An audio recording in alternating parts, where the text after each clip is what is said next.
Hello friends, नमस्कार, good evening. आप सभी का बहुत बहुत स्वागत है आपके अपने channel triple C by fi study पर। आज की इस क्लास में 5 नवंबर ट्रिपल सी एग्जाम में पूछे गए टॉप 35 क्वेश्चन डिस्कस करेंगे और ये सभी प्रश्न आप सभी के होने वाले ट्रिपल सी एग्जाम के लिए काफ़ी इंपॉर्टेंट हैं, क्योंकि आपको पता है ट्रिपल सी एग्जाम में बहुत सारे क्वेश्चन ऐसे होते हैं जो कि पिछले एग्जाम्स पर आधारित होते हैं। जो क्वेश्चन प्रीवियस एग्जाम में पूछे गए हैं उनमें से बहुत सारे क्वेश्चन रिपीट होते हैं। सो आप सभी इसको लास्ट तक जरूर देखें। दूसरा, आपको यहाँ से एक लेवल भी पता चलेगा कि आपके ट्रिपल सी एग्जाम में इस बार जो नवंबर का एग्जाम हो रहा है इसमें किस प्रकार से क्वेश्चन पूछे जा रहे हैं। ठीक है, बट क्लास शुरू करने से पहले आपको बता दें कि ट्रिपल सी एग्जाम के लिए अगर आप मॉक टेस्ट देना चाहते हैं तो आप हमारी वेबसाइट www.triplec-com पर विजिट करें। यहां पर आपको ढेर सारे ऑनलाइन मॉक टेस्ट हिंदी और इंग्लिश में मिल जाएंगे।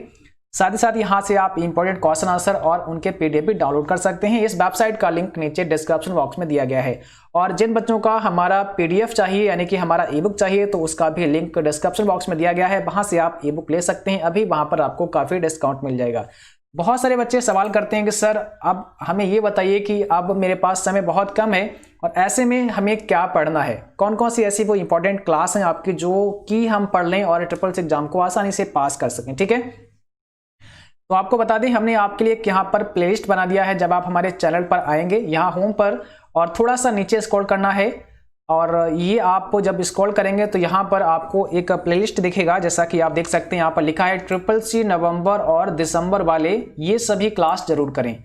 यानी कि ये जो क्लास यहाँ पर दिए गए हैं इस प्लेलिस्ट में, ये सभी क्लास आपके लिए काफ़ी ज़्यादा इंपॉर्टेंट हैं, जिसमें triple C crash course chapter 1 to 9 ये सब मिल जाएंगे आपको। ट्रिपल सी के फुल फॉर्म, लिब्रे ऑफिस के सभी क्लास, कैल्क, इम्प्रेस और राइटर के सभी क्लास यहाँ पर शामिल हैं और जो भी मोस्ट इंपॉर्टेंट क्वेश्चन है वो सब यहाँ पर आपको मिल जाएंगे। तो आप इस प्लेलिस्ट को कम से कम जरूर देख कर जाएं। ठीक है, चलिए शुरुआत करें आज के इस क्लास की। और आज के ये सभी प्रश्न हमें भेजे हैं। ठीक है, तो ये सभी प्रश्न हमें भेजे हैं अभिषेक और पुनीता ने। तो आपको बहुत बहुत धन्यवाद जो आपने अपना समय निकालकर हमें प्रश्न भेजे हैं, क्योंकि आप लोग जब प्रश्न भेजते हैं इससे बच्चों को काफ़ी हेल्प मिलती है। जो भी बच्चे एग्जाम देने जाते हैं, ठीक है, उनको एक लेवल पता चलता है कि हाँ किस प्रकार से क्वेश्चन आ रहे हैं।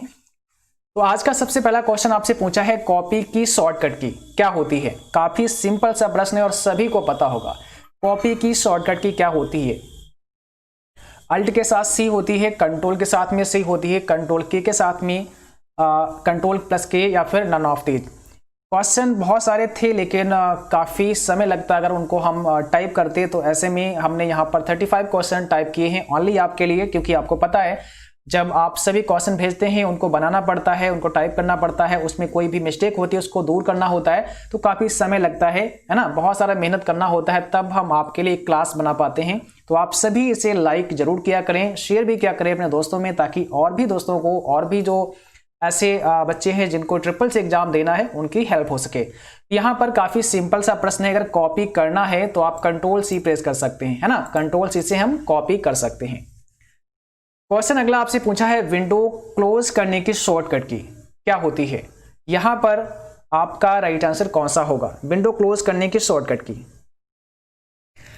अब आपको यहां पर ऑप्शन देखना है, कंट्रोल एक्स दिया गया है, कंट्रोल डब्ल्यू दिया गया है, कंट्रोल डी दिया गया है या नन ऑफ दीज।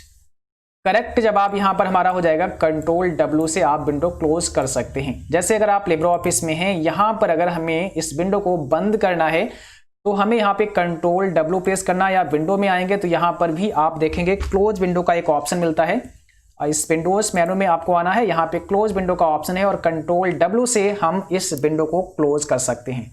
कई बार आपसे पूछते हैं लिब्रे ऑफिस को बंद करने की शॉर्टकट की, तो लिब्रे ऑफिस को बंद करने की शॉर्टकट की कंट्रोल क्यू होता है, ये भी आपको ध्यान रखना है, काफी इंपॉर्टेंट है।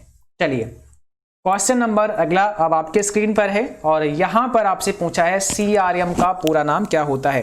तो आपको बताना है CRM का फुल फॉर्म क्या होता है। ये सभी क्वेश्चन आप पढ़ के जाना, ठीक है। और इसमें जो शेष क्वेश्चन बचे हैं जो मेरे पास बच्चों ने भेजे हैं उनको हमने सबको नहीं शामिल कर पाया है, लेकिन सुबह जो मॉर्निंग की क्लास होगी 7:45 पर उसमें हम उन प्रश्नों को जरूर शामिल करेंगे। तो जिनका भी कल एग्जाम है मॉर्निंग में भी होगा तो भी आप सुबह 7:45 पर उस क्लास को देख सकते हैं। वो क्लास मुश्किल से 20 से 30 मिनट का होगा, ठीक है।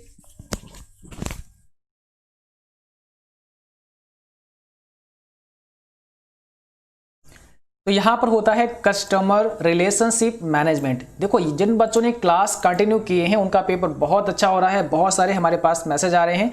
लेकिन जिन बच्चों ने रेगुलर क्लास किया है ना, तो निश्चित रूप से आपका पेपर अच्छा होगा। तो यहाँ पर होता है कस्टमर रिलेशनशिप मैनेजमेंट, क्योंकि ये सभी क्वेश्चन हमने आप सभी को ऑलरेडी पढ़ा रखे हैं।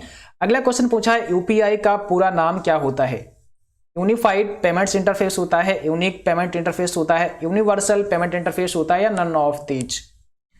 तो यहाँ पर आपका राइट आंसर कौन सा होगा क्वेश्चन नंबर 4 का। और जो बच्चे अभी अभी आए हैं आप सभी भाई क्लास को शेयर जरूर करना, तो सभी क्लास को शेयर करें, लाइक करें, और जो साथी चैनल पर नए हों आप लोग सब्सक्राइब करें, बेल आइकन भी ऑन करें, ठीक है। और जो बच्चे हमसे आगे जुड़ा रहना चाहते हैं तो आप सभी हमारे दूसरे चैनल को भी सब्सक्राइब कर सकते हैं। जीएस ज्ञान 247 नाम से एक चैनल है जो कि आप जिसका लिंक डिस्क्रिप्शन में दिया गया है, तो वहां पर भी बहुत जल्द हम लोग जीके की क्लास स्टार्ट करेंगे, तो आप उससे भी सब्सक्राइब कर सकते हैं, ओके, जिनको भी जीके की क्लास पढ़नी है। यहां पर हमारा सही जवाब कौन सा हो जाएगा, पहला ऑप्शन राइट है, यूनिफाइड पेमेंट्स इंटरफेस होता है यूपीआई का पूरा नाम, ओके। अगला क्वेश्चन पूछा है एलसीडी का पूरा नाम क्या होता है। एलसीडी का फुल फॉर्म, तो याद रखना है एलसीडी का फुल फॉर्म होता है लिक्विड क्रिस्टल डिस्प्ले, ठीक है। तो यहां पर हमारा सही जवाब है option B, liquid crystal display होता है एलसीडी का फुल फॉर्म। आईएमएपी का पूरा नाम यहां पर आपको बताना है। आईएमएपी का फुल फॉर्म क्या होता है।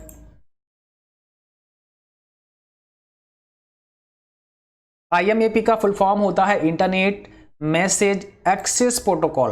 तो पहला ऑप्शन हमारा राइट होगा, ध्यान रखना है, इंटरनेट मैसेज एक्सेस प्रोटोकॉल होता है आईएमएपी का पूरा नाम। और आपको बता दें अगर आपसे आईएमएपी का पोर्ट नंबर पूछा जाए तो जो डिफॉल्ट पोर्ट नंबर होता है वो 143 होता है। लेकिन अगर आपसे ये पूछें कि आईएमएपी का इनक्रिप्टेड प्रोटोकॉल क्या हो सकता है, जब इनक्रिप्टेड होगा तो होगा यहां पर आप देख सकते हैं 993, ठीक है। तो अगर इनक्रिप्टेड वर्ड भी साथ में जोड़ा जाए तो हो जाएगा 993 पोर्ट नंबर, क्योंकि इसका इस्तेमाल करता है, और जो डिफॉल्ट होता है वो 143 पोर्ट का इस्तेमाल करता है।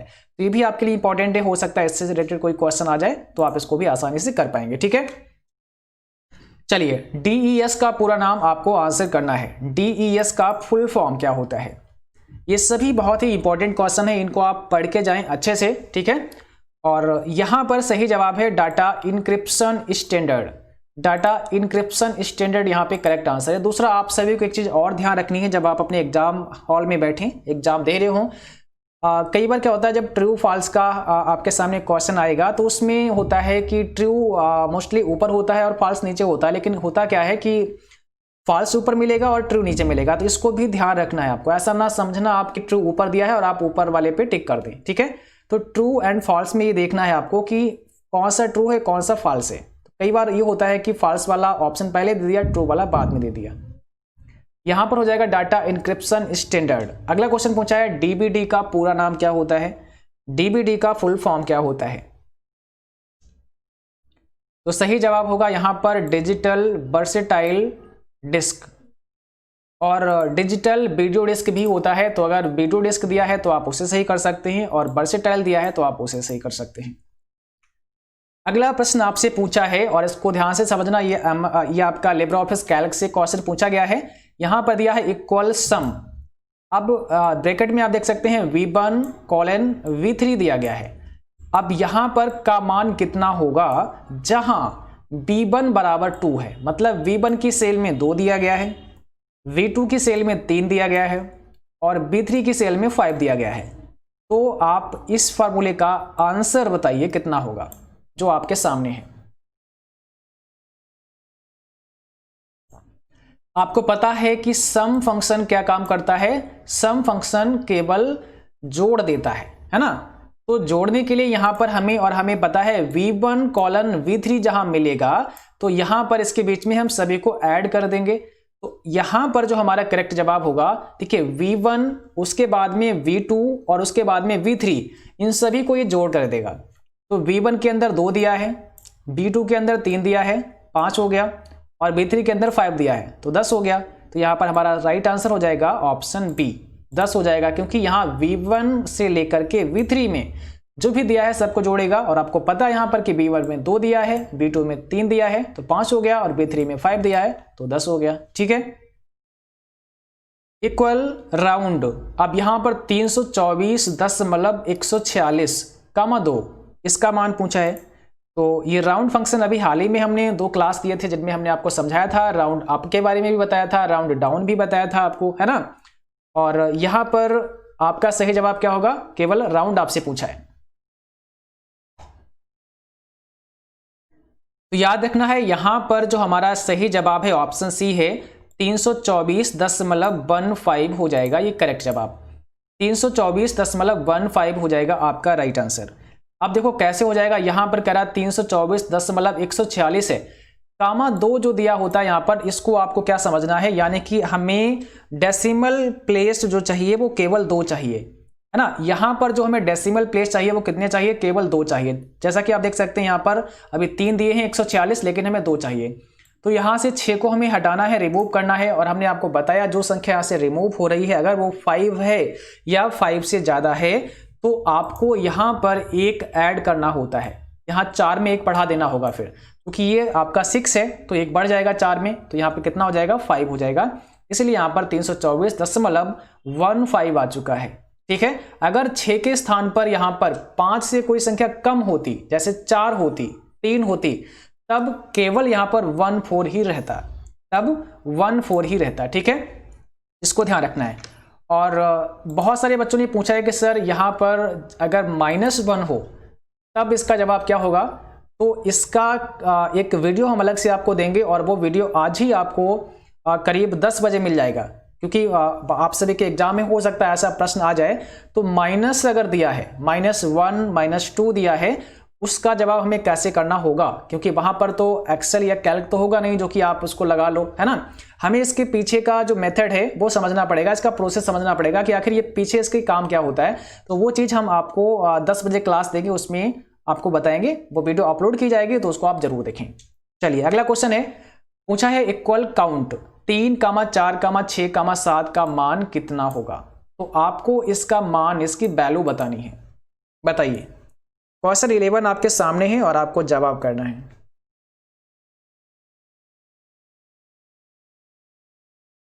सॉरी, यहां पर हमने लिखने में मिस्टेक कर दी है। देखो यहाँ पे काउंट है ना, COUN होना चाहिए, है ना। तो यहां पर हम लिखते हैं COUNT, काउंट। अब इसका वैल्यू कितना होगा, तो चलिए हम एक बार विद प्रैक्टिकल भी आपको दिखा देते हैं। यहां से हमने इसको कॉपी कर लेते हैं और कैल्क में लेकर चलते हैं। यहां पर हम किसी सेल में इसको पेस्ट करके एंटर करते हैं। ठीक है, तो यहां पर आप देख सकते हैं जो आपका जवाब है वो 4 आ गया है, और हमने यहां पे क्या लिखा है, इक्वल काउंट 3, 4, 6, 7। इसने क्या आंसर दिया आपको, इसने आंसर आपको 4 दिया। यानी कि इसने क्या किया, काउंट फंक्शन केवल नंबर्स को काउंट करता है। तो यहां पर जो नंबर्स हमारे हैं वो कितने हैं, एक तो 3 हो गया, फिर 4 हो गया, फिर 6 हो गया, फिर 7 हो गया, यानी कि आपके यहाँ पे टोटल 4 नंबर है। अब एक चीज और हम आपको यहाँ पे बताने की कोशिश करेंगे। आप देखें यहाँ पर अगर हम यहाँ पे कोई अल्फाबेट टाइप करते हैं, जैसे कि मैंने A टाइप किया, कॉमा दे दिया, अब हमारे पास टोटल जो कैरेक्टर हैं वो 5 हो चुके हैं, लेकिन अभी भी हमारा आंसर 4 ही होगा, क्योंकि जैसा कि हमने आपको बताया जो काउंट फंक्शन होता है केवल संख्याओं को काउंट करता है। तो अगर ऐसा कोई क्वेश्चन आता है आपके सामने तो आप समझ सकते हैं जो अल्फाबेट अगर आप यहाँ पे देंगे उसको काउंट नहीं करेगा, ओनली नंबर्स को काउंट करेगा। ठीक है, तो उसने काउंट करके बता दिया कि यहाँ पर 4 नंबर्स हैं। तो यहाँ पर हमारा क्या आंसर हो जाएगा, देखो 1 2 3 4, यानी कि पहला ऑप्शन हमारा करेक्ट हो जाएगा A4। ठीक है, 4 आपका हो जाएगा, यानी कि ऑप्शन नंबर A हमारा करेक्ट होगा। क्वेश्चन अगला पूछा है फायरवॉल क्या है। आपसे पूछा है फायरवॉल क्या होता है। अब देखो अपने ऑप्शन को समझना होता है कि ऑप्शन किस प्रकार से दिए गए हैं, इंटरनेट, सिक्योरिटी, वायरस या नन ऑफ दीज। इसमें से कौन सा सही हो सकता है फायरवॉल से संबंधित, या फायरवॉल होता क्या है। तो आपको पता है यहां पर हो जाएगा सिक्योरिटी, क्योंकि फायरवॉल सिक्योरिटी के लिए होता है, ये आपको पता है। तो ऑप्शन हमारा बी करेक्ट हो जाएगा, सिक्योरिटी। क्वेश्चन नंबर अगला आपके सामने है और पूछा क्या है, USSD कितनी भाषाओं में है। USSD सर्विस कितनी भाषाओं में काम करती है। तो आप सभी को जल्दी से जवाब भेजना है। राइट आंसर यहां पर होगा C, 12 भाषाओं में काम करती है USSD। और USSD का पूरा नाम भी आप लोग बता दीजिए, हो सकता है आपसे पूछ लिया जाए। तो USSD का फुल फॉर्म क्या होता है, ध्यान रखना है। अनस्ट्रक्चर्ड सप्लीमेंट्री सर्विस डाटा, ये बहुत इंपॉर्टेंट है आपके लिए। अनस्ट्रक्चर्ड सप्लीमेंट्री सर्विस डाटा होता है यूएसएसडी का पूरा नाम। इसका लाभ लेने के लिए कौन सा आपको यूएसएसडी कोड डायल करना होता है? तो *9### आप डायल करते हैं। अगर यूएसएसडी का लाभ आप हिंदी में लेना चाहते हैं इसके सर्विस का, तो आपको कौन सा कोड डायल करना होता है? *99*22#। ओके, *99*22#। तो ये भी आपको ध्यान रखना है। अगला क्वेश्चन है, कैल्क में किसी कॉलम की बाय डिफॉल्ट चौड़ाई कितनी होती है? काफी इंपॉर्टेंट क्वेश्चन है और एग्जाम में भी ये कई बार पूछा गया है। इससे पहले जो एग्जाम हुए हैं उनमें भी बहुत बार आ चुका है। तो कैल्क में किसी कॉलम की बाय डिफॉल्ट चौड़ाई कितनी होती है, आपको आंसर करना है। सही जवाब होगा आपका ऑप्शन पहला 0.89। ठीक है, कैल्क में किसी कॉलम की बाय डिफॉल्ट चौड़ाई होती है 0.89। ऑप्शन हमारा यहां पर हो जाएगा ए करेक्ट। इसको आप ध्यान रखना, काफी इंपॉर्टेंट है। और अगर ऊंचाई पूछी जाए, कॉलम की ऊंचाई यानी कि जो सेल की ऊंचाई है उससे बात करेंगे, तो यहां पर फिर 0.18 हो जाएगा। ठीक है, तब आपका 0.18 हो जाएगा। अगर आप कैल्क प्रोग्राम में आते हैं और यहां पर आकर के आप देखेंगे, आपको जाना है फॉर्मेट में। यहां जब फॉर्मेट में जाएंगे तो यहां पर आपको एक ऑप्शन मिलेगा कॉलम का, और यहां पर इसकी विड्थ को आप देख सकते हैं। यहाँ पर आपको क्लिक करना है और यहाँ आप लाइव देख सकते हैं अपनी स्क्रीन पर 0.89 ये आपके कॉलम की विड्थ चौड़ाई है। ठीक है, यही अगर हम आपको दिखाएं जो आपकी हाइट है, तो इसके लिए हमें फिर फॉर्मेट में आना पड़ेगा और थोड़ा सा नीचे जाना है। यहाँ पर आपको एक ऑप्शन मिलेगा रो का। ठीक है, ये रो रहा आपका और यहाँ पे इसकी हाइट को हमें देखना है। तो देखो ये हाइट आपकी होती है 0.18। तो आप देख सकते हैं यहाँ पर ये आपकी हाइट है। ये भी आपके लिए काफी इंपॉर्टेंट है। ठीक है, चलिए इसके बाद अगला क्वेश्चन आपसे पूछा है, इंप्रेस में बाय डिफॉल्ट फॉन्ट साइज कितना होता है? इंप्रेस में बाय डिफॉल्ट फॉन्ट का साइज कितना होता है? 12, 14, 16, 18, इसमें से कौन सा हो सकता है राइट आंसर? तो यहां से हम इंप्रेस भी ओपन कर लेते हैं ताकि आपको लाइव दिखा पाए सारी चीजें विद प्रैक्टिकल, है ना, तो आपको समझने में आसानी होगी। चलिए हम यहां से इंप्रेस भी ओपन कर लेते हैं, यानी कि प्रेजेंटेशन को हमें ओपन करना है। और यहां पर आप देख सकते हैं हमारा जो करेक्ट आंसर होगा, चलिए यहां पर ये ओपन हो चुका है और यहां पर जो हमारा करेक्ट जवाब होगा वो कौन सा हो जाएगा? इंप्रेस में बाय डिफॉल्ट फॉन्ट साइज अगर आपसे पूछें तो ये आपका 18 होता है, 18 होता है। बाय डिफॉल्ट फॉन्ट साइज कितना होता है? 18 होता है आपके इंप्रेस में। ठीक है, अब यहां पर जब आएंगे इंप्रेस में तो यहां देख सकते हैं, जैसे कि अभी अगर यहां पर आप टाइटल लिखेंगे तो इसका तो साइज यहां पर ज्यादा है, लेकिन हमारा जो बाय डिफॉल्ट टेक्स्ट होता है हमें उसका साइज बताना है। तो हम क्या करते हैं, ये स्लाइड के जो ये प्लेस होल्डर हैं इसको हटा देते हैं, मीन्स हमें यहाँ पे लेआउट चेंज कर देना है। अब यहाँ पर मुझे एक टेक्स्ट बॉक्स पहले इंसर्ट करना है, तो हम यहाँ F2 भी प्रेस कर सकते हैं। ये भी सवाल हो सकता है कि इंप्रेस में टेक्स्ट बॉक्स को इंसर्ट करने की शॉर्टकट की बताइए, तो F2 होती है, या आप यहाँ ऊपर यहाँ पर से भी आप इससे इंसर्ट कर सकते हैं और यहाँ देख सकते हैं शॉर्टकट भी दी गई है। अब आपने टेक्स्ट बॉक्स को यहाँ पे डाल दिया है, जैसे F2 दबाया और यहाँ पर आपने लिखना स्टार्ट किया। आपने यहाँ लिखा CCC। जब आपने CCC लिखा, अब हम देखेंगे कि ये जो बाय डिफॉल्ट साइज इसका होगा वो कितना होगा, ये हमें देखना है। तो हम यहाँ पे थोड़ा सा जूम करते हैं ताकि आपको दिखे, और इधर राइट में आएंगे आप तो देखो यहाँ पे 18, तो ये होता है by default. By default means जब आप अपना प्रेजेंटेशन ओपन करते हैं और जब वहाँ पे कुछ टाइप करते हैं तो वो बाय डिफॉल्ट होता है। हालांकि इसको आप बाद में चेंज कर सकते हैं। ठीक है, आप इसको इंक्रीज कर सकते हैं, डिक्रीज कर सकते हैं। मैक्सिमम और मिनिमम भी आपको आना चाहिए, तो मिनिमम 6 होता है और मैक्सिमम 96 होता है, ये भी आपको पता होना चाहिए। चलिए क्वेश्चन अगला अब आपके सामने ये रहा और पूछा है रूलर की शॉर्टकट की क्या होती है? रूलर की शॉर्टकट की, रूलर आपको पता होगा, है ना। जब आप यहाँ आते हैं देखो ये होता है रूलर, आपको दिखा दें जैसे कि राइटर प्रोग्राम में है, ये आपका रूलर होता है। इसको हम आगे पीछे भी कर सकते हैं, यहाँ पर ये रूलर होता है। तो इस रूलर के लिए शॉर्टकट की भी होता है, यानी कि इसको अगर हमें नहीं चाहिए तो हम इसको हटा सकते हैं, यानी कि इसको हाइड कर सकते हैं, और चाहिए तो इसको हम यूज कर सकते हैं। तो इसकी शॉर्टकट की आपको बतानी है। Ctrl+Shift+R होती है ऑप्शन बी, है ना। Ctrl+Shift+R से हम इसे हाइड कर सकते हैं और Ctrl+Shift+R से हम इसे अनहाइड भी कर सकते हैं, ये भी आपको ध्यान रखना है। अगर नहीं है तो Ctrl+Shift+R से इसको आप ला सकते हैं। अगला क्वेश्चन पूछा है एनईएफटी और आरटीजीएस एक जैसा है, सेम होता है, ट्रू है कि फॉल्स? एनईएफटी और आरटीजीएस। एनईएफटी का फुल फॉर्म क्या होता है? नेशनल इलेक्ट्रॉनिक फंड्स ट्रांसफर, और आरटीजीएस का मतलब होता है रियल टाइम ग्रॉस सेटलमेंट। दोनों एक जैसे हैं या फिर अलग अलग हैं?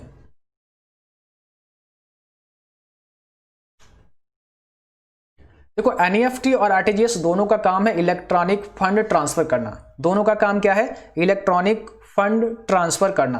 तो फिलहाल हम इसे ट्रू कर रहे हैं। वैसे ये अगर आप देखेंगे, इसमें अगर भिन्नता देखेंगे तो जो एनईएफटी है इसमें आपका कोई लिमिट नहीं है, बट आरटीजीएस में आप 2 लाख से कम का ट्रांजैक्शन नहीं कर सकते हैं, यानी कि 2 लाख से अधिक का ही ट्रांजैक्शन कर सकते हैं, इसके कम का नहीं कर सकते हैं। लेकिन अगर आप इस हिसाब से देखेंगे कि इन दोनों का वर्क क्या है, तो दोनों का काम है ऑनलाइन ट्रांसफर करना, ठीक है।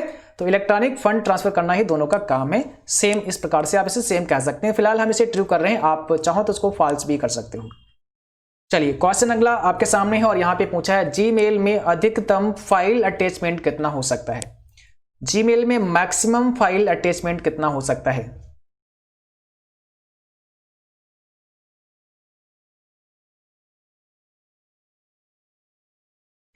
तो ये काफी इंपॉर्टेंट है। यहां पर आपका राइट आंसर है 25 MB का। जीमेल के अंदर फाइल अटैचमेंट अगर आपसे पूछें तो 25 MB का आप कर सकते हैं, ठीक है। तो ये ध्यान रखना है, काफी इंपॉर्टेंट है। अगला प्रश्न है इंप्रेस में अधिकतम जूम साइज कितना होता है? अधिकतम यानी कि मैक्सिमम जूम साइज कितना होता है? यहां पर थोड़ा सा लिखने में मिस्टेक हुई है, तो आपको बताना है अधिकतम जूम साइज कितना होता है, ठीक है। इंप्रेस में पूछा है तो आपको पता है 3000% होता है। मैक्सिमम जूम साइज आपके इंप्रेस में कितना होता है? 3000% होता है, और मिनिमम भी आपको आना चाहिए 5%, ठीक है। तो मिनिमम होता है 5%। लिब्रे ऑफिस राइटर में पेज ब्रेक करने की शॉर्टकट की क्या होती है? पेज ब्रेक करने की शॉर्टकट की आपको बतानी है लिब्रे ऑफिस राइटर में क्या होती है? पेज ब्रेक करने की शॉर्टकट की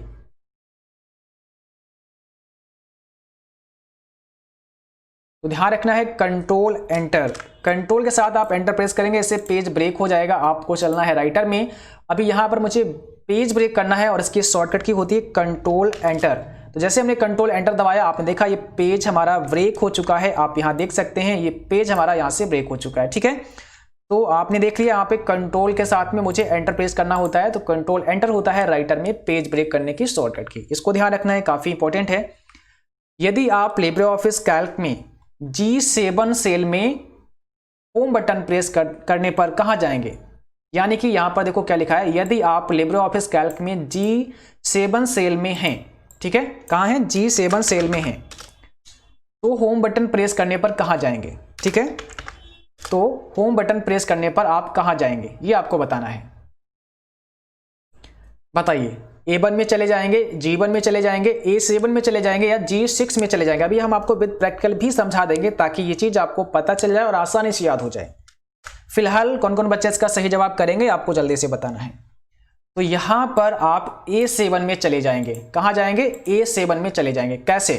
देखो, कह रहा है आप G7 में हैं और होम दबाएंगे तो कहां जाएंगे? तो चलो भाई, पहले हम कैल्क में ही चलते हैं और यहां पर हम चलते हैं G7 में। तो हमारा कॉलम G है, कॉलम में है, और हमारा 7 ये रहा, तो हम G7 यहाँ पे हैं, है ना। यहाँ पर हमें G7 में, और अगर हम यहाँ पर होम दबाते हैं तो जैसे हमने होम दबाया, देखो कहाँ आ गए हैं, हम आ चुके हैं यहाँ पर, और ये रहा A7। हम थे कहाँ पर? G7 में, यहाँ पर थे, और जैसे हमने होम प्रेस किया, ठीक है, देखो यहाँ पर आपका ये रहा, और हमें क्या करना है? होम प्रेस करना है। तो जैसे हमने होम प्रेस किया, हम आ चुके हैं A7 में, तो हमारा ऑप्शन यहाँ पे करेक्ट हो जाएगा A7 में आ जाएंगे। लेकिन एक चीज और आपको बता दें, अगर आपसे सवाल हो कि कंट्रोल के साथ में होम दबाना है, कंट्रोल के साथ में जब आप होम दबाएंगे तब आप A1 में जाएंगे, ठीक है। आप कहीं पर भी हैं, यहाँ पर हैं मान लीजिए, और हमने कंट्रोल दबाया फिर होम दबाया, तब हम A1 में जाएंगे। इसको भी ध्यान रखना है, ठीक है। और वैसे क्या होगा, जिस आप सेल में हैं, जो कॉलम आपका होगा, उस कॉलम में जिस सेल पर हैं, तो पहले कॉलम पर, होम से पहले कॉलम पर तो जाएंगे, लेकिन रो आपका वही रहेगा जिस रो पर यहां थे। जैसे कि यहां पर हम G7 में थे, फिर हम पहुंचे A7 में, यानी कि हमारा कॉलम जो है वो A हो गया है, लेकिन जो रो था हमारा वो 7 ही रहा है। ये चीज ध्यान रखना है। अगला क्वेश्चन आपके लिए, और यहां पर पूछा है आपसे, ठीक है, यहां पर आपसे पूछा है नेविगेटर हाइड व अनहाइड करने की शॉर्टकट की। नेविगेटर को हाइड और शो करने की शॉर्टकट की क्या होती है? अनहाइड का मतलब शो करने की, ठीक है। तो यहां पर सही जवाब है F5। ये ध्यान रखना है, F5 से हम नेविगेटर को हाइड व अनहाइड कर सकते हैं। आपको दबाना है F5 और जैसे ही दबाएंगे तो आपके सामने ये नेविगेटर ओपन हो जाएगा, जैसा कि आप यहाँ स्क्रीन पर देख सकते हैं। ओके, चलो क्वेश्चन अगला अब आपके सामने ये रहा। पूछा है 3D प्रिंटिंग की खोजकर्ता कौन है? 3D प्रिंटिंग की खोजकर्ता कौन है? Charles Babbage, James Gosling, Charles हल, नन ऑफ दीज। काफी इंपॉर्टेंट प्रश्न है। तो सही जवाब है ऑप्शन सी, चार्ल्स हल। देखो होता क्या है, बच्चे बिल्कुल तैयारी पहले से नहीं करते हैं, यानी कि जब बच्चों का एडमिट कार्ड आ जाता है उसी दिन वो पढ़ना शुरू करते हैं। लेकिन हम आपसे कहते हैं कम से कम 1 मंथ का तो आपको समय देना है। 1 मंथ दीजिए, बहुत ज़्यादा ना पढ़ें, कम से कम जो 25 से 30 मिनट की क्लास होती है रेगुलर उसी को अगर आप करते रहें। जैसे अब दिसंबर का पेपर होगा बच्चों का, दिसंबर के बाद में जो फरवरी में पेपर होगा, तो उनको अभी वो नहीं सोच रहे हैं कि हमें अभी पढ़ना है या फिर क्या करना है। अगर अभी से आप लोग रेगुलर आप पढ़ाई करेंगे तो फिर फेल करने वाला कोई भी नहीं है, 100% आप पास होंगे। लेकिन होता ये है कि जब हमने एडमिट कार्ड को निकाल लिया, अब सोचते हैं कि अब हमें क्या पढ़ना है और इतनी जल्दी से भाई क्या क्या पढ़ सकते हैं, है ना। तो वो तो आपके लक के ऊपर है, अगर आप पेपर अच्छा आ गया तो हो सकता है। तो इसलिए आप सभी कम से कम 1 मंथ आप तैयारी जरूर करें, ठीक है। बहुत सारे ट्रिक आपको मिल जाएंगे, बहुत सारे ट्रिक बताएंगे, लेकिन क्या करना मुझे ट्रिक का, हमें तैयारी करनी, हमें सीखना है ना। और अगर सीखना है तो पढ़ाई करनी है। देखो लिब्रे ऑफिस कैल्क में कॉलम की चौड़ाई बढ़ाने के लिए कौन सी शॉर्टकट की होती है? लिब्रे ऑफिस कैल्क में कॉलम की चौड़ाई बढ़ाने के लिए कौन सी शॉर्टकट की होती है? ठीक है, कौन सा यहां पे करेक्ट आंसर होगा? कॉलम की चौड़ाई बढ़ाना है तब हमें अल्टर के साथ में राइट एरो प्रेस करना होता है। हमारा ऑप्शन यहाँ पे डी है। जैसे कि हम यहाँ आ चुके हैं कैल्क में और ये आपका रहा कॉलम, इसकी चौड़ाई अगर बढ़ाना चाहते हैं तो अल्टर के साथ में राइट एरो। देखो चौड़ाई आपकी इंक्रीज हो रही है ना, बढ़ रही है। कम करना है तो हमें फिर लेफ्ट एरो, तो कम हो रही है, देखो ये कम कर सकते हैं आप यहाँ से। तो कंट्रोल दबा के रखना है, सॉरी अल्टर दबा के रखना है और अल्टर के साथ में राइट एरो से बढ़ जाएगी और आपका जो लेफ्ट एरो रहेगा उससे कम हो जाएगी। ओके, अगला क्वेश्चन अब आपके सामने है। न्यू टैब ओपन करने की शॉर्टकट की क्या होती है? Control S, control T, shift T या अल्ट के साथ में W। अगर आप नई टैब ओपन करना चाहते हैं तो कौन सी शॉर्टकट की है? तो बहुत आसान है, कंट्रोल टी। और हमने ये सभी वेब ब्राउजर की शॉर्टकट की भी आपको पढ़ाई थी, है ना। आप सभी ने अगर वो क्लास देखा होगा तो आपको पता होगा वेब ब्राउजर की शॉर्टकट की। कंट्रोल टी होता है, जैसे कि आपको एक बार फिर से हम दिखाते हैं। यहाँ पर हम इस वेबसाइट पर हैं, अभी हमारे सामने 2 टैब हैं, ठीक है। एक टैब ये हमारी ओपन है और एक ये। अगर हम यहाँ पर न्यू टैब ओपन करना चाहते हैं, जैसे कि हम चाहते हैं यहाँ पे एक न्यू टैब ओपन हो जाए, तो मुझे क्या करना पड़ेगा? कंट्रोल टी प्रेस करना पड़ेगा, ठीक है। तो यहाँ पर आप देख सकते हैं मुझे क्या करना होगा, कंट्रोल टी। और जैसे मैंने कंट्रोल टी प्रेस किया एक नई टैब ओपन हो गई, फिर से दबाया फिर से टैब ओपन हो गई। तो कंट्रोल टी से आप नई टैब ओपन कर सकते हैं। और क्लोज करने की, टैब को क्लोज करने की ध्यान रखना है कंट्रोल के साथ में W, कंट्रोल W से भी हम क्लोज कर सकते हैं टैब को। तो ये भी आपको ध्यान रखना है, कंट्रोल टी से नई टैब ओपन और कंट्रोल W से क्लोज। अब अगला बताना है क्विकर निम्न में से किससे संबंधित है? C2C, B2C, C2B या B2D। क्विकर किससे संबंधित है?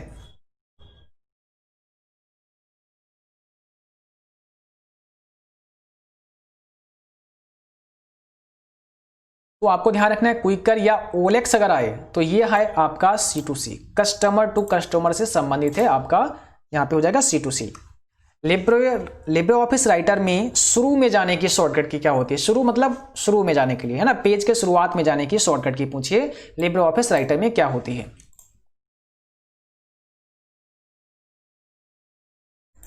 यहां पे कौन सा आपका करेक्ट आंसर होगा आपको जल्दी से बताना है। तो यहां पर हमारा सही जवाब होगा कंट्रोल होम। आपको दबाना है कंट्रोल होम और जैसे ही आप कंट्रोल होम दबाते हैं तो आप बिल्कुल शुरू में आ जाएंगे, पेज के शुरू में आ जाएंगे। और यही अगर आपसे पूछें कि लिब्रे ऑफिस राइटर में बिल्कुल लास्ट में जाना चाहते हैं तो कंट्रोल को दबा रखना है और एंड दबा देना है, तो कंट्रोल एंड हो जाएगा। लाइन के शुरू में जाने के लिए कौन से शॉर्टकट के इस्तेमाल करते हैं? लाइन के शुरू में जाने के लिए आप बताइए। यहाँ पर आपकी ये लाइन है और इस लाइन के शुरू में जाना चाहते हैं तो कौन सी शॉर्टकट की आपको प्रेस करनी है, ये आपको बताना है। तो हमें यहाँ पर क्या होम दबाना है। जैसे आप होम दबाते हैं, देखो आपने जैसे होम दबाया तो हम यहाँ पे, मेरा कर्सर यहाँ पे आ चुका है, तो यहाँ पर हो जाएगा वी। लाइन के शुरू में जाने के लिए हमें होम प्रेस करना होता है। ओके, चलिए अगला क्वेश्चन पूछा है 2000 रुपए के नोट का रंग कैसा होता है। और ये क्वेश्चन हमने कल ही आपको पढ़ाया था। तो जिन बच्चों ने क्लास देखा होगा उनको पता होगा, कल ही हमने आपको ये क्वेश्चन पढ़ाया था।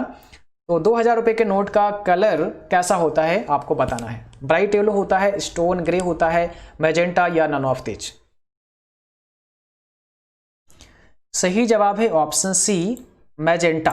ये होता है आपके 2000 रुपए के नोट का रंग या कलर। ओके, अगला पूछा है 500 रुपए के नोट का साइज कितना होता है। 500 रुपीज का नोट होता है ना, उसका साइज पूछा है, बताइए।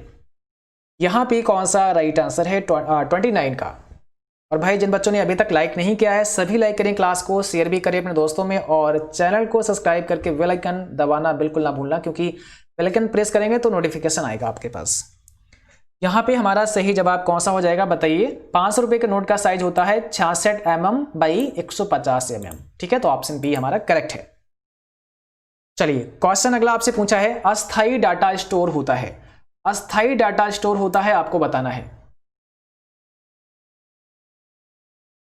अस्थाई डाटा स्टोर होता है आपको बताना है। और यहां पर आपको बता दें, ये जो 500 का हो गया, और पहला ऑप्शन अगर आपको बताएं तो जो 66 mm और 140 होता है 200 रुपए के नोट का साइज होता है।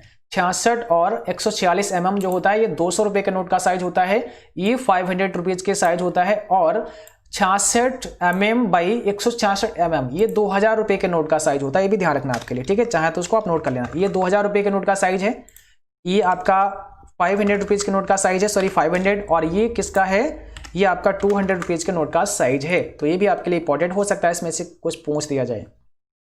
चलो अगला क्वेश्चन है, अस्थाई डाटा स्टोर होता है रोम, प्रोसेसर, रैम या नन ऑफ दीज में। अस्थाई यानी कि टेम्परेरी, और आपको पता है टेम्परेरी डाटा कहां होता है, रैम के अंदर होता है। ठीक है, तो इसे कहते हैं रैंडम एक्सेस मेमोरी।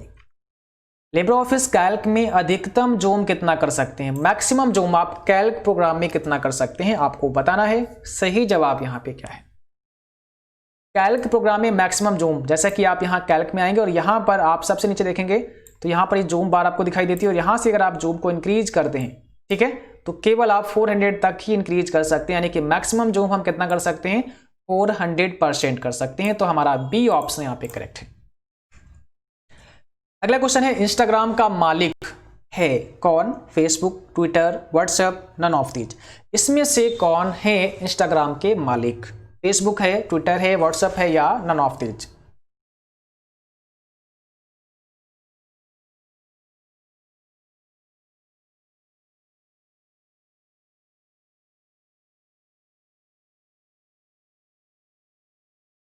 चलो भाई जल्दी से आपको जवाब करना है, यहां पे कौन सा करेक्ट आंसर हो जाएगा।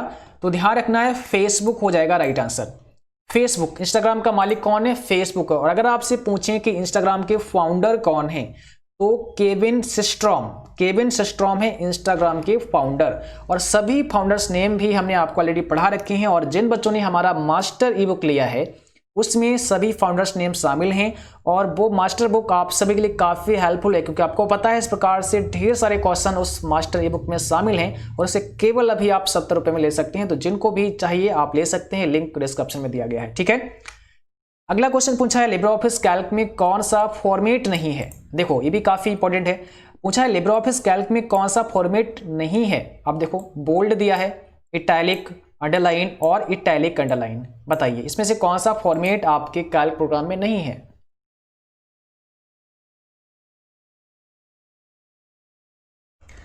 तो यहां पर सही जवाब है ऑप्शन नंबर डी।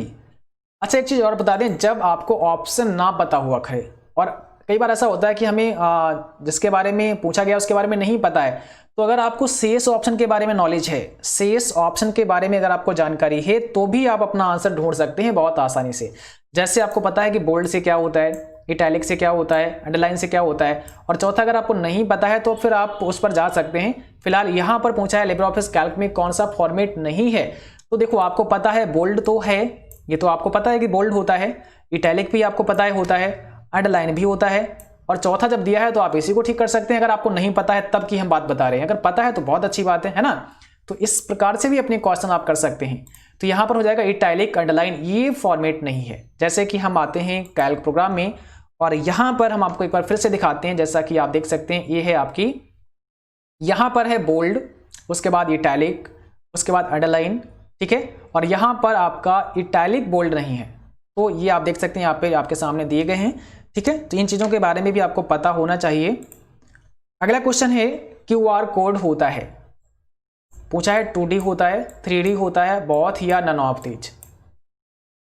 QR का फुल फॉर्म भी आपसे पूछा जा सकता है, तो इसका मतलब होता है क्विक रिस्पॉन्स कोड। ये कैसा होता है? 2D। ऑप्शन पहला ही करेक्ट है हमारा, 2D होता है। इसने इसको बनाया है तो डेंसो वेब के द्वारा इसको बनाया गया QR कोड, ठीक है, जो कि 2D होता है और इसका मतलब होता है क्विक रिस्पॉन्स कोड। आज का अंतिम प्रश्न आपसे पूछा है, लिब्रे ऑफिस कैल्क में नहीं पाया जाता है और सभी को जवाब बिल्कुल करेक्ट करना है। इस क्वेश्चन को गलत नहीं करना है, कोशिश रहे आपकी, अगर हो जाए कोई बात नहीं, हम आपको बताएंगे, लेकिन फिर आगे कभी गलत आपको नहीं करना है। तो अच्छे से पढ़ना है। लिब्रे ऑफिस कैल्क में नहीं होता है। अब देखो, पहला है इक्वल AVG, उसके बाद इक्वल सम, इक्वल मैक्स, इक्वल मिन, इसमें से कौन सा नहीं होता है? तो आपको बता दें यहां पर, और देखो फिर से हमने जो बताया था वही फॉर्मूला आप यूज कर दीजिए। हमने अभी आपको क्या बताया था, जिसके बारे में आपको ना पता हो तो आप वो 3 ढूंढ लीजिए। अगर आपको 3 के बारे में पता है तो चौथा वाला करेक्ट है। तो देखो आप सोचिए कि क्या मिन आपको पता है? मिन तो आपको पता होगा 100%, हाँ भाई मिन होता है। मैक्स के बारे में बहुत पढ़ा है, मैक्स भी आपको पता है, सम भी आपको पता है। तो जब ये 3 आपको पता है तो फिर क्या देर है, आप चौथे पे टिक कर दो, है ना। तो चौथे पे आप टिक कर सकते हो। और आपको पता है एवरेज में AVG नहीं होता है, एवरेज पूरा लिखा जाता है। सम के लिए सम लिखते हैं, मैक्सिमम के लिए मैक्स लिखते हैं, मिनिमम के लिए मिन लिखते हैं। एवरेज निकालना हो अगर आपको तो हम एवरेज पूरा टाइप करते हैं, ना कि AVG कोई फार्मूला नहीं है आपके कैल्क प्रोग्राम में। सो ये आपका राइट आंसर हो जाएगा। ओके, और आज की क्लास बस यहीं तक थी। उम्मीद है आप सभी को क्लास पसंद आई होगी। क्लास अच्छी लगी उसको लाइक जरूर करें, शेयर भी करें अपने दोस्तों में। और जिन बच्चों का कल एग्जाम है, हमारी तरफ से आप सभी को best of luck, all the best. उम्मीद है कि आप सभी का एग्जाम बहुत अच्छा होगा। और जैसा भी हो आप नीचे कमेंट करके भी हमें बता सकते हैं कि आपका एग्जाम कैसा हुआ। और आपको जो भी क्वेश्चन याद रहें आप मुझे जरूर भेजें, ठीक है। क्वेश्चन आप हमें कहाँ भेज सकते हैं? तो क्वेश्चन आप हमें मेल कर सकते हैं info.cccbyfirestudy@gmail.com पर, या फिर आप हमें फेसबुक और इंस्टाग्राम पर भी अपने प्रश्न भेज सकते हैं। फेसबुक और इंस्टाग्राम ID है CCCbyFireStudy। इसके अलावा आप हमें व्हाट्सअप कर सकते हैं 9452299436 पर, ठीक है। तो आप अपने क्वेश्चन जरूर भेजें ताकि हम और भी बच्चों की हेल्प कर सकें। और आपको बता दें सुबह मॉर्निंग में 7:45 पर क्लास होगी, तो आप उसे जरूर देखें। और जैसा कि हमने आपको बताया था कि आज रात 10 बजे एक वीडियो हम अपलोड करेंगे, जिसमें हम आपको जो राउंड फंक्शन होता है उसमें माइनस अगर आता है तो वो कैसे काम करता है, उसके पीछे का लॉजिक क्या होता है, उसके बारे में समझाएंगे। तो 10 बजे वाली क्लास जो कि केवल हम उसे अपलोड करेंगे, जरूर देखें। Thanks for watching, thank you, good night to all, bye bye.